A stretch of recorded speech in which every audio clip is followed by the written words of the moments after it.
시사 포커스 박윤경입니다. 애청자 여러분 안녕하십니까. 6월 26일 수요일 시사 포커스 박윤경입니다. 지금 횡성과 홍천 등 도내 일부 지역에서는 송전탑 건설을 둘러싼 논란이 뜨겁습니다. 동해안 지역에서 만들어지는 대규모 전력을 수도권으로 수송하려면 송전선로가 필수적인데 이 송전선로가 지나갈 것으로 예상되는 지역의 반발이 크다는 겁니다. 당장 송전탑이 들어서는 지역의 막대한 재산가치 하락과 자연환경 훼손, 산사태 우려 등이 대표적인 반발 이유죠. 더불어 이 송전선로 입지 선정 절차가 밀실에서 졸속으로 추진되고 있다는 의구심도 깊어 보입니다. 어떤 논란인지 잠시 후 횡성환경운동연합 김효영 사무국장과 짚어보겠습니다. 매주 수요일엔 한 주간 키워드 뉴스도 정리하고 있죠. 강원시민사회연구원 재현수 실장도 잠시 후 만나보겠습니다. 광고 듣고 돌아오겠습니다.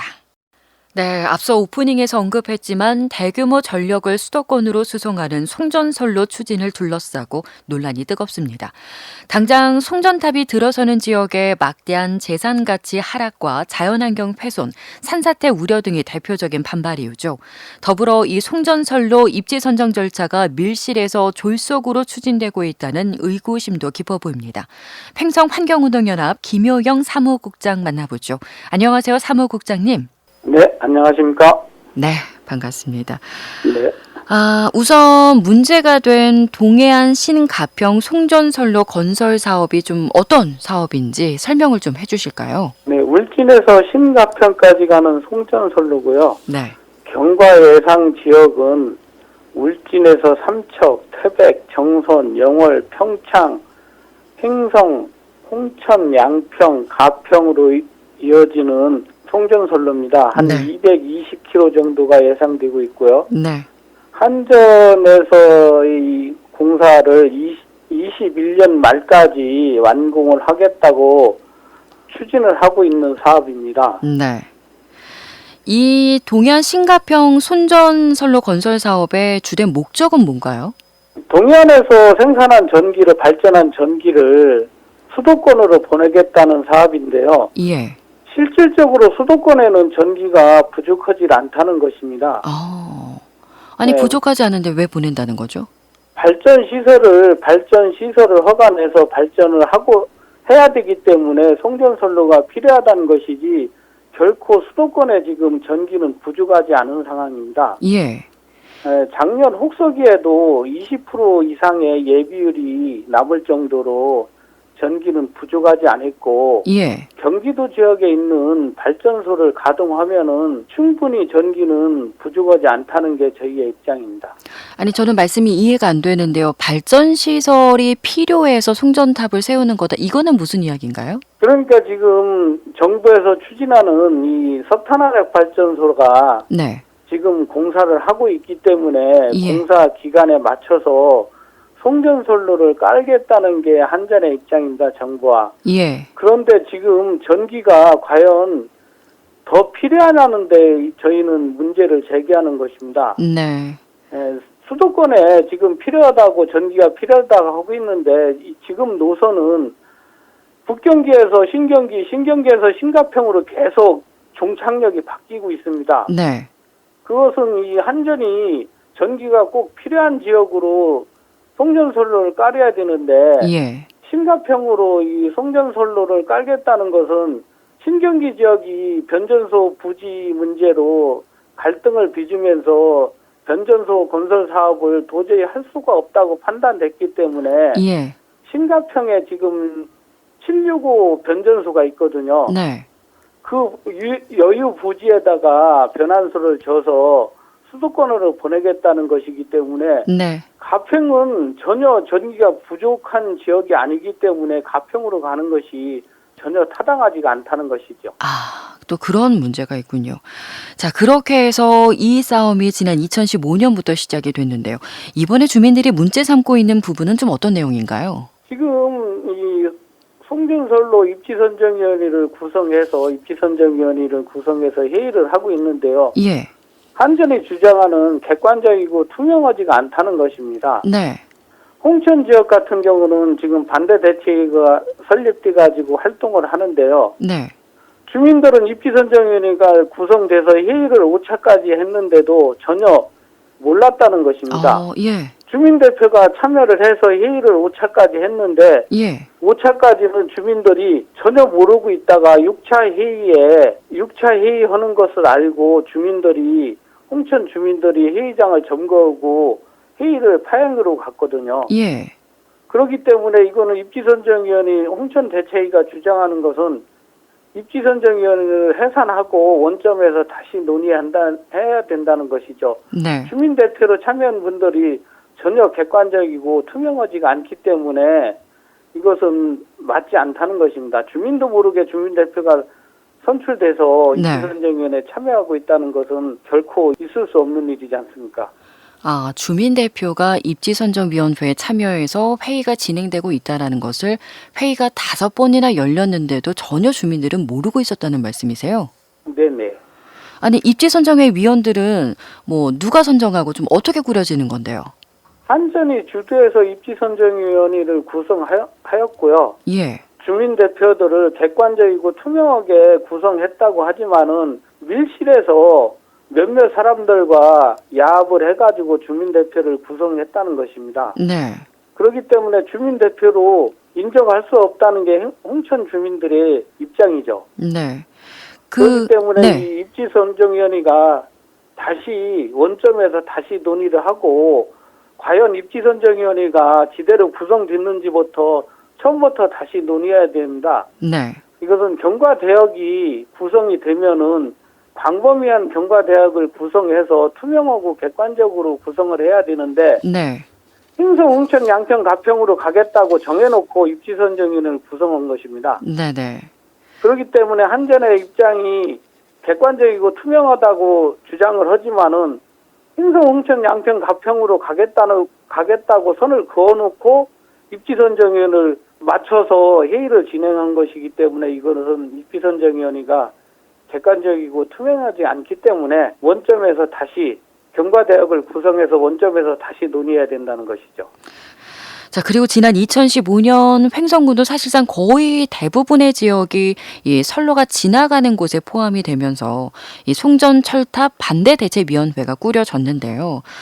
2015년이면 벌써 몇 년 지났잖아요. 이후에 좀 달라진 변화가 있을까요? 사실 행성 주민들이 송전탑 반대 대책위를 몇 년 전에 출발한 것은 미리 예방을 하자는 것이었습니다. 미리. 네. 송전선로가 확정이 되면은 국가 사업이고 혐오 시설이기 때문에 누구도 받는 걸 원하지 않기 때문에 네.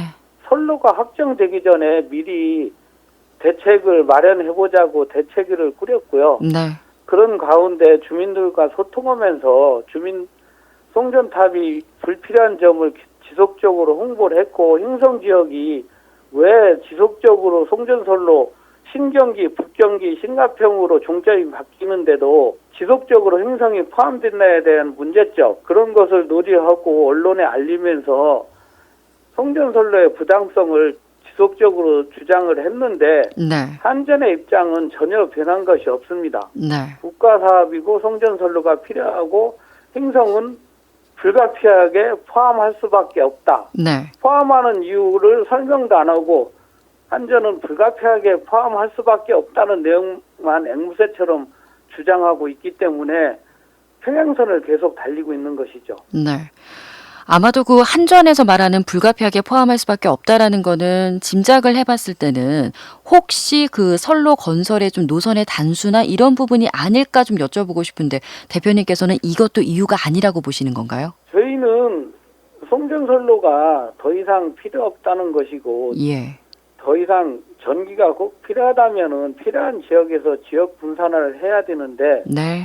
장거리 송배전의 피해를 밀양이나 청도에서 보았지 않습니까? 우리 예. 국민들이. 예. 그런데도 지속적으로 장거리 송배전을 통해서 주민들의 피해를 입히고 있고 주민과 소통도 안 하고 환경을 파괴하고 자연 경관을 파괴하면서까지 송전선로가 필요 없다는 것입니다. 네.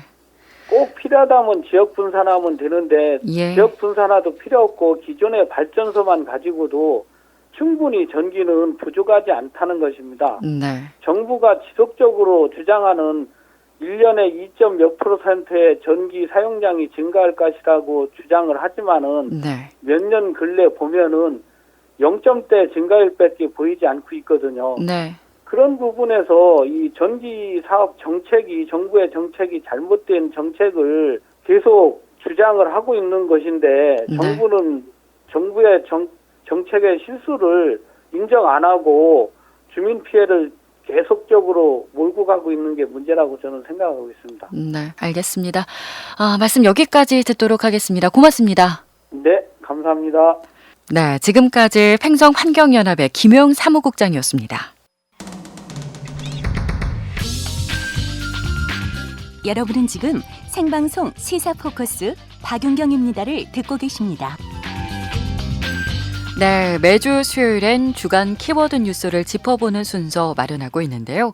오늘도 강원 시민사회연구원 재현수 실장 연결합니다. 실장님 안녕하세요. 네, 안녕하세요. 자, 오늘 어떤 키워드 뉴스 나눠볼까요? 네. 주 52시간 근무제도, 이게 이제 7월부터 본격 시작이 됩니다. 네. 문제는 시행이 일주일도 남지를 않았는데, 인력 충원의 어려움 등으로 인해서 이 근로시간 단축이 현실적으로 쉽지 않을 거다, 이런 얘기가 나오고 있다는 점인데요. 네. 임시 방편이 아니라 좀 더 항구적인 보완 대책이 필요하다, 이런 논의가 있습니다. 네. 관련해서 혼란스러운 주 52시간 근무제, 이걸 첫 번째 키워드 뉴스로 좀 골라봤습니다. 네. 그리고 강원도가 치료 가능 사망률이 전국에서 가장 높다, 이런 얘기가 나오고 있습니다. 맞아요. 예. 네, 한마디로 제대로 의료 서비스를 받으면 살 수가 있었는데 네. 안타깝게도 그러지 못했다, 이런 것을 의미하는 건데요. 예. 그만큼 도내 의료시설이 취약하다, 이렇게 얘기할 수 있는 것 같습니다. 네. 관련해서 취약한 강원도 의료 현실, 이 내용을 두 번째 키워드 뉴스로 정해봤습니다. 자, 그러면 첫 번째 키워드 뉴스로 꼽아주신 혼란스러운 주 52시간 근무제 이야기를 나눠봤으면 하는데요. 지난해 제외된 업종 상당수가 앞으로는 52시간 근무제에 포함이 되는 거죠. 네, 그렇습니다. 다음 달 1일부터 노선, 버스 등 특례 제외 업종도 주 52시간 근로제 제한을 받게 됩니다. 네. 특례 제외 업종은 예컨대 노선, 버스, 또 방송, 광고, 교육 서비스, 금융, 우편, 이렇게 해서 총 21개 업종이 해당이 되는데요. 네. 지난해 7월부터 주 52시간제가 적용된 300인 이상 사업장이 약 2,500여 곳이고요. 오는 7월부터 적용되는 300인 이상 사업장은 약 1,000여 곳, 이렇게 되는 것으로 알려져 있는데, 네. 이들 업종 중에서 아우성이 가장 높은 곳, 지난달 전국적으로 대규모 팝 직전까지 갔었던 버스 업계다, 이렇게 볼 수 있을 것 같습니다. 네. 상황이 이렇다 보니까 고용노동부는 특례 제외 업종 사업장 중에서 주 52시간 초과 근로자 비율이 5% 이상인 67곳을 별도 그룹으로 분류를 하고 있는데요. 네. 이 67곳 중에 노선 버스가 38곳을 차지를 합니다. 네. 상당히 높은 비중이기 때문에 예. 이 부분이 상당히 좀 가장 여러 가지 우려가 된다, 이렇게 말씀드릴 수 있을 것 같고요. 네. 그리고 육상 운송업은 특례 업종 지위를 이어갑니다만은 세부적으로 노선 여객 자동차 운송 사업은 특례 업종에서 제외가 됩니다. 이렇게 되면은 육상 운송업, 수상 운송업, 항공 운송업, 기타 운송업, 보건업 등 시민 안전과 생명 문제와 직결되는 운송 분야와 보건업을 제외하면은 300인 이상 사업장을 대상으로 주 52시간제가 본격적으로 시행이 된다, 이렇게 이제 말씀드릴 수 있을 것 같습니다. 네. 지금 말씀을 들어보니까 이 버스 업계에 비상이 걸렸겠네요. 그렇습니다. 말씀드린 것처럼 이제 버스 업계가 상당히 좀 우려가 있을 수밖에 없는데요. 네. 법 시행을 이제 앞두고 기사를 대거 채용하는 등 해서 대책을 마련하고는 있습니다만, 짧은 시간에 많은 기사를 뽑아야 하는 탓에 초보 기사들이 대거 채용될 수밖에 없지 않겠습니까? 네. 이런 대목은 안전에 대한 우려, 이런 부분이 지금 목소리들이 나오고 있고요. 예. 또 비수도권 버스 업계는 현실적으로 지금 버스 기사의 수급 자체가 어렵고요. 네. 보조금 등으로 인해서 가까스로 운영을 하고 있던 지방 버스 업계는 어쩔 수 없이 노선을 줄이는 이런 궁여지책을 꺼낼 수밖에 없는 그런 상황인 것 같습니다. 네. 정부는 부작용을 줄이기 위해서 또다시 유예 기간을 두는 이런 방식으로 여러 가지 처방을 계획하고는 있습니다만은, 네. 글쎄요, 이런 제도 보완이 어떻게 보면 땜질식이 될 수밖에 없어서 전문가들은 항구적인 대책을 내놔야 되는 것이 아니냐 이런 이제 목소리를 내고 있습니다. 이런 사정은 강원도도 마찬가지일 것 같아요. 그렇습니다. 형편은 더 좀 좋지 못한 것 같은데요. 예. 도내에서는 대학, 운수업체, 리조트 업체 등에서 300인 이상 특례 제외 업종 15곳이 내달부터 주 52시간 근무제가 도입이 됩니다. 네. 도내 대상 사업별로 좀 살펴보면은 리조트 업체가 7곳으로 가장 많고요. 네. 대학이 5곳, 그리고 운수업계가 3곳 이렇게 되는데 이들 사업장 소속의 노동자 수가 7,390명 정도 아. 되는 겁니다. 예.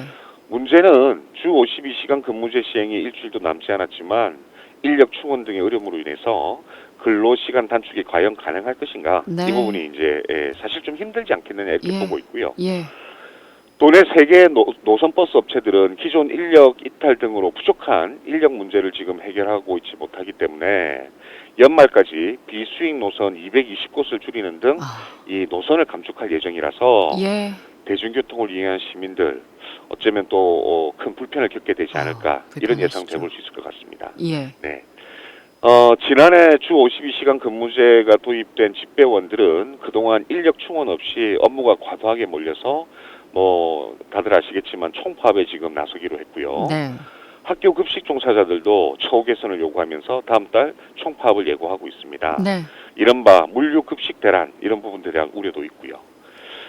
정부는 노동시간 단축에 따른 혼란을 최소화하기 위해서 다음 달부터 주당 최대 52시간 근로제가 적용되는 운수회사 또 대학 등 300인 이상 특례 제외 업종에 대해서 9월 말까지 3개월간 처벌을 유예하는 계도 기간을 주기로 했는데요. 네. 당장의 대학 같은 경우는 처벌 유예 종료 직후가 이제 11월이 되는데 이때 대학 수학 능력 시험도 또 예정이 돼 있지 않습니까? 예. 이때는 어쩔 수 없이 또 52시간보다 많은 근무를 할 수밖에 없다. 그러네요. 그래서 정부의 보완책에 대한 실망감을 표시하고 있다 이런 얘기도 들립니다. 네. 어쨌든 당장 다음 달 1일 그리고 또 길게 보면 내년 1월부터는 50인부터 299인 사업장에서도 주 52시간이 적용이 되지 않습니까? 예. 이게 참 사실은 반드시 필요한 제도이긴 합니다만은 네. 이걸 어떻게 잘 풀어가느냐가 굉장히 중요한 것 같습니다. 예. 그래서 자칫하면 편법이라든가 꼼수 이런 것들이 나타날 수밖에 없고 이게 또 노사 갈등을 깊어지게 할 가능성도 크기 때문에 그렇죠. 정부와 국회 특히 요새 너무 국회가 제 역할을 못하고 있는데요. 네. 정부와 국회가 좀 더 면밀하게 검토해서 제도를 잘 보완할 수 있는 방안들을 좀 모색을 해줘야 되지 않을까 이런 부분들이 좀 필요한 그런 시점이 아닌가 싶습니다. 네, 알겠습니다. 자, 두 번째 키워드 뉴스 나눠볼까요? 취약한 강원도 의료 현실 이렇게 꼽아주셨죠. 네. 강원도가 치료 가능 사망률이 전국에서 가장 높다. 이거 아마 저희가 예전에도 한번 방송에서 다뤘던 것 같습니다. 네. 치료 가능 사망률이라고 하는 것은 적절한 치료를 제때 받지 못해서 숨지는 환자들을 얘기하는 건데요. 네. 다시 말씀드리면 적절한 시기에 적절한 수준의 의료 서비스만 받았으면 살 수 있었던 사람들이 안타깝게도 목숨을 잃었다. 이렇게 좀 해석을 해볼 수 있을 것 같습니다. 저도 어디가 불편하거나 아프면 병원을 찾아보는데 웬만한 병원들은 거의 다 수도권에 다 이렇게 모여 있는 것 같아요. 그렇습니다. 참 강원도에 살면서 가장 불편한 것 중에 하나 이게 무슨 병이 이제 우리가 났을 때 제대로 된 의료 서비스를 받지 못하는 것이다 이렇게 얘기하시는 분들이 참 많습니다. 예. 지적해 주신 것처럼 대부분의 의료시설 수도권에 집중되어 있는 이런 현상 그리고 도내 의료시설의 취약성 이런 것 때문이라고 볼 수 있을 것 같은데요. 네. 최근에 보건복지부가 발표한 국민보건의료 실태조사에 따르면은 강원도는 10만 명당 치료 가능 사망자 수가 80.7명이라고 합니다. 네. 근데 서울은 59.1명이고요. 아, 전국 평균이 69.3명입니다. 예. 이 실태조사에 의하면은 강원도가 아닌 서울에 살았더라면 21.6명이 생명을 건질 수가 있었다 이런 얘기거든요. 안타깝네요. 예. 참 안타까운 사실은 일입니다. 예. 또 의료기관 퇴원 후에 30일 내에 계획되지 않은 재입원 비율도 강원도가 가장 높은 것으로 이렇게 나타나고 있습니다. 네. 반면에 이제 세종시가 가장 낮은 것으로 나타나고 있고요. 네. 또 하나 도내 의사수 이것도 이제 1000명당 0.66명으로 전국 최하위권으로 이렇게 나타나고 있어서 여러 가지로 안타까운 측면이 있습니다. 아니 정말 어떤 보도를 보니까요. 서울과 지방의 의료 인력이 3배 이상 차이가 난다고 하더라고요. 네, 그렇습니다. 그만큼 이게 지역 간의 의료 인력 불균형이 굉장히 심각하다 이런 의미인데요. 네. 보건복지부가 서울대 산업협력단에 맡겨서 연구한 보고서가 있는데 2016 기준으로 보면은 시도별 병의원 의사의 인력 활동 규모가 지역마다 이렇게 격차가 상당히 큰 것으로 나타나고 있습니다. 네. 인구 1000명당 병원급 의료기관 종사 의사 수는 전국 평균 1명인데요. 네. 서울이 1.69명으로 가장 많았고요. 네. 광주, 대구가 그 뒤를 잇고 있습니다. 네. 근데 이와 비교를 해볼 때 경북은 0.52명이고요. 네. 전국에서 인구 대비 의사 수가 가장 적어서 서울 의사 수가 결과적으로 보면 경북의 3.25배 정도가 된다. 예. 그러니까 이제 차이가 많이 나네요. 그렇죠. 경북 예. 같은 경우 서울의 3분의 1이 안 된다 이렇게 봐야 되는 부분입니다. 예. 의원급 의료기관의 의사도 강원도의 경우에는 0.66명에 그치고 있는데요. 네. 이게 전국 평균 0.79명이니까 여기에도 이제 평균에도 못 미치고 있는 것이 현실입니다. 예. 그리고 더 좀 이렇게 우리가 지켜봐야 될 대목인데 간호 인력 같은 경우도 이 지역별 편차가 상당히 심한데요. 네. 이 간호 인력이 의사보다도 더 심한 것으로 나타나고 있습니다. 그래요. 네. 인구 10만 명당 상위 10개 시군구의 간호사 수는 1,456명인데요. 예.